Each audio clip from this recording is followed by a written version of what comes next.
something else. Said that, listen, it said the eagle don't run with the chickens and fly with the turkeys.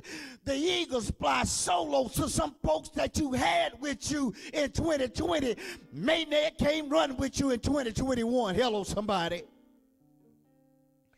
But this is what it says. It says, we must not allow the storm to deter us from getting what God has taken us. And I had to write something down from Philippians. It says, brothering.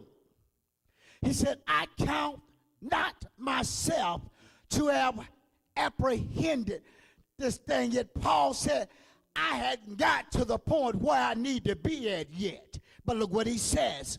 He said, but one thing I do, forgetting those things which are behind. I know 2020 may have been bad to you, Facebook. I know 2020 may have been bad to you, Brandon. But you can't worry about what happened in 2020. You got to believe God for greater in 2021.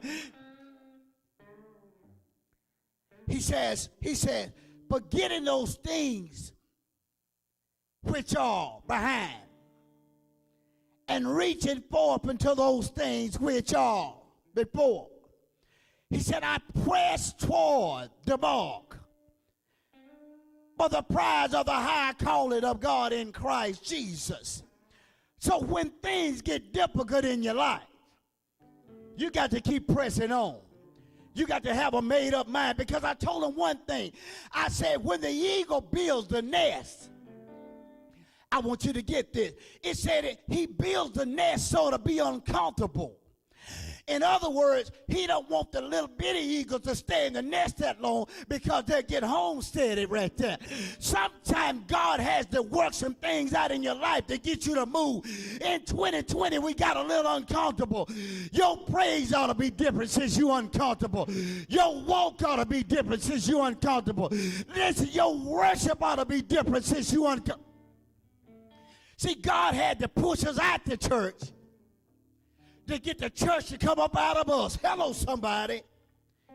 But my mind is made up. Look what it says. He says, the next thing, he said, we can't press in the flesh. We got to press in the spirit, McBride. He said, though our outward man perish, yet the inward man is renewed day by day. In other words, Brandon, you may be going through some stuff. Your body may not be what it used to be, but greater is he that's in you than he that's in the world. When God is living in you, you can overcome anything. The next thing it says, we must stop